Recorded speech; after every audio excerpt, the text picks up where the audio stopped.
Module 5, Understanding My Community, Chisholm Trail Middle School, Olathe, Kansas, by Andrea Jones. Customs and Traditions. Olathe, Kansas currently has about 125 people. It's a fairly large city. We're actually the fourth largest city in the state of Kansas.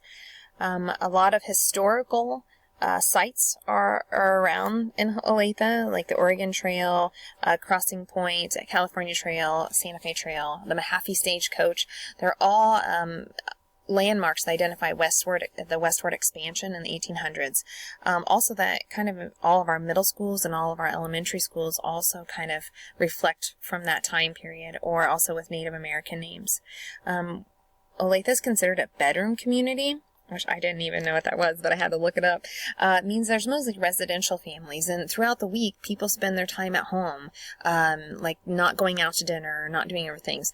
However, the other things during those week times and those weekends, there's lots of sports and extracurricular activities that dominate the lifestyles of most of the community. It's predominantly a Christian-based community. Olathe Public Schools were formed in 1965. I believe it started with about 3,000 students. Currently, we're at about 30,000 students. We have 48 school buildings. We're actually opening a new high school this fall, and it will be considered a green space, which I'm kind of excited to see. Overall, the district has a 94% graduation rate. Chisholm Trail Middle School, which is where I teach, we service kids from the ages of 6th grade to 8th grade. We have about 750 students. That's about 200 more students than the average middle school in the state of Kansas. We have a 15-to-1 student-to-teacher ratio, predominantly 40% female, 54% male. English is the primary language. Majority of our population is Caucasian, but we have a 19% minority rate, which is usually made up of Hispanic, African American, and Asian. We have only a 5% free and reduced lunch compared to the district's 29%. So most of our residents at the middle school that I teach at are upper class and moderately educated. Communication channels. The main form of communication within the district and even our school is the internet and then through mailings. Olathe Public School website is the most amazing resource. And again, you have 48 schools. This is the direct way. It's all in one shot. It has district news. It has community outreach. Individual schools, direct links. It has a student and parent view where each student and parent can log in and check in on individual things from online grading, attendance, also corresponding with their teachers back and forth from that. At the middle school, we utilize all of that. At the same time, though, on our team and the rest of the middle school, we utilize Google Classroom. All of our students have an issued district iPad, and all of our assignments, all of our communication, everything I do is through Google Classroom directly to my student. We only have 4% of our school population is ESL, and any kind of correspondence is available in Spanish upon request. There's another cool, I think it's kind of cool, I think it's good for me as a new person in the area. Olathe sends out a newspaper, a publication once a month, and it highlights events that are happening in the area, different schools, different achievements.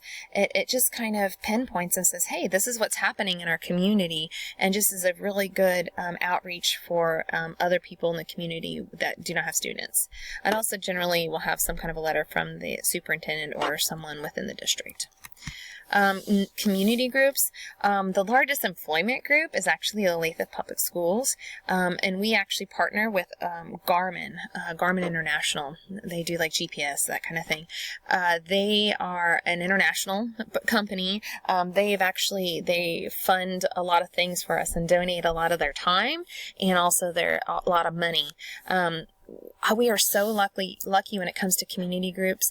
We have a foundation, and the foundation works extremely hard. I've never been in a district where the foundation does all the things that they do. they solicit corporate funds for us. They will do things. They'll do programs called a Fund a Need. One of my classroom partners this year, she got one. It's just been really amazing. They'll provide grants, scholarships, things for students, and they just provide everything. So they're, that community group, if we need anything, we could go to the foundation and they will actually put us in the right direction in community groups and things, which is really awesome. We also have the Olathe Chamber of Commerce. We're really close to Mid-America Nazarene University.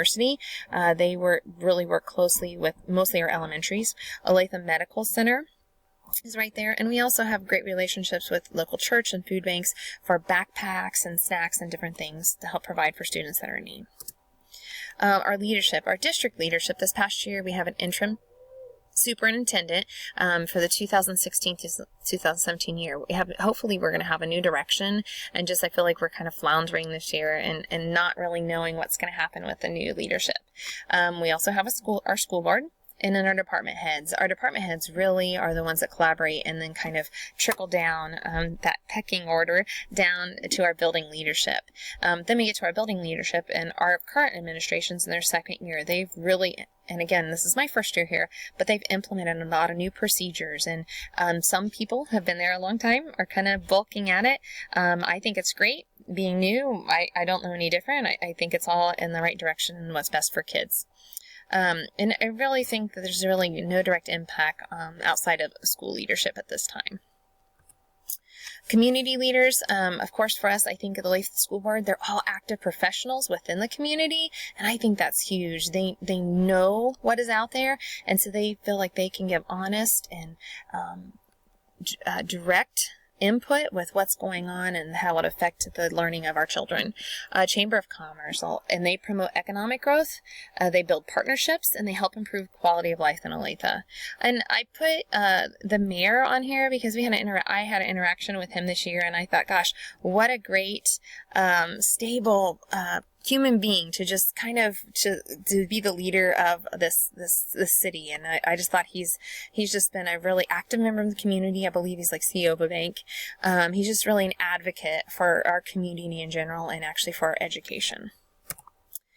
Economic conditions, I think I said this earlier, but the largest employment group is actually the school district. They employ about 4,500 people.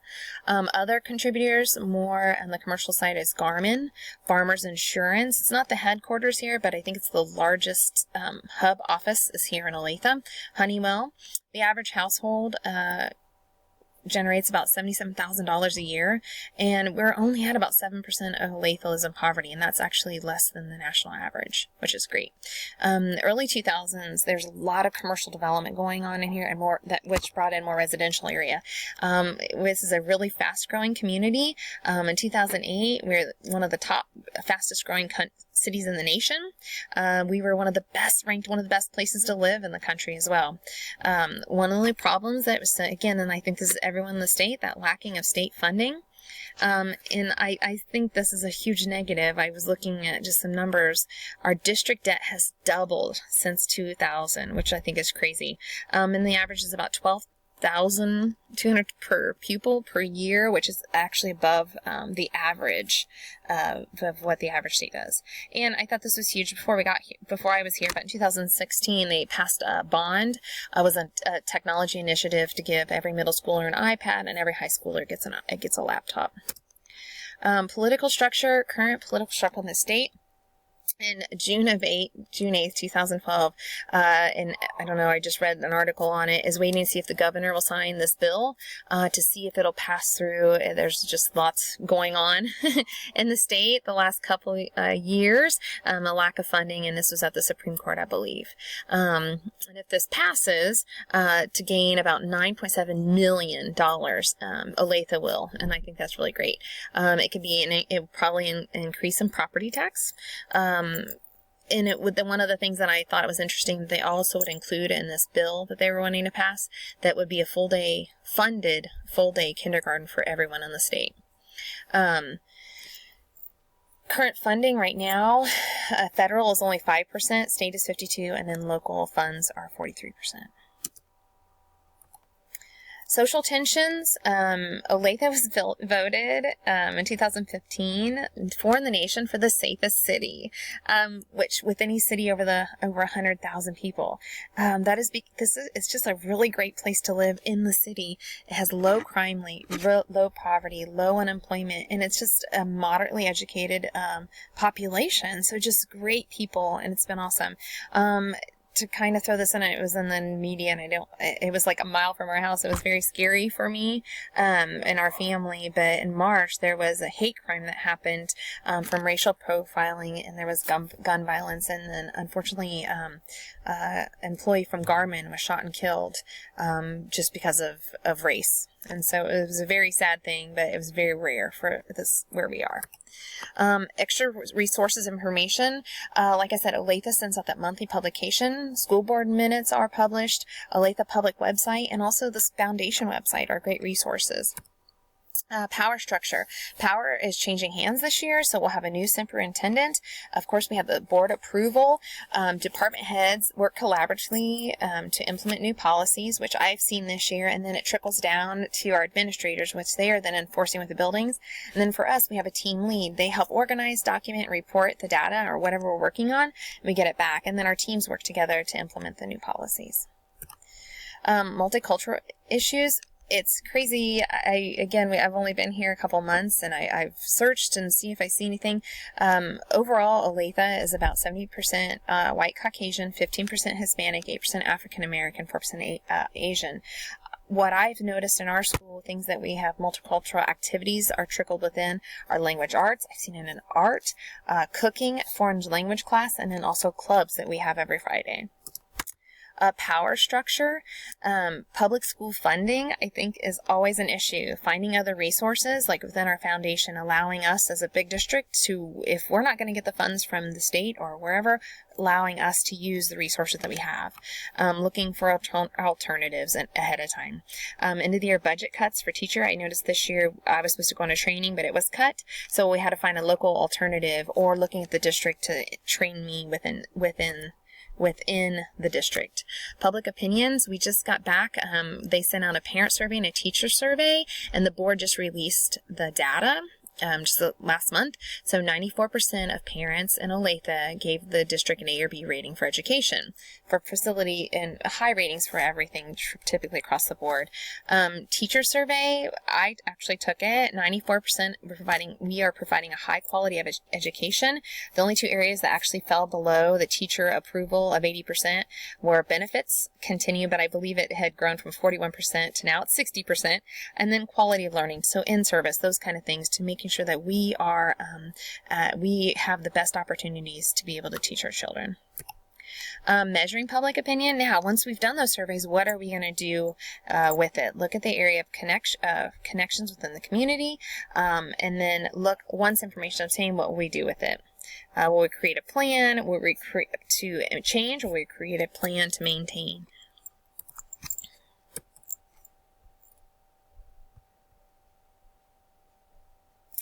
This was a really amazing activity for me. I'm new to the district, I'm new to the area, so finding out all this information was it was an aha moment for me.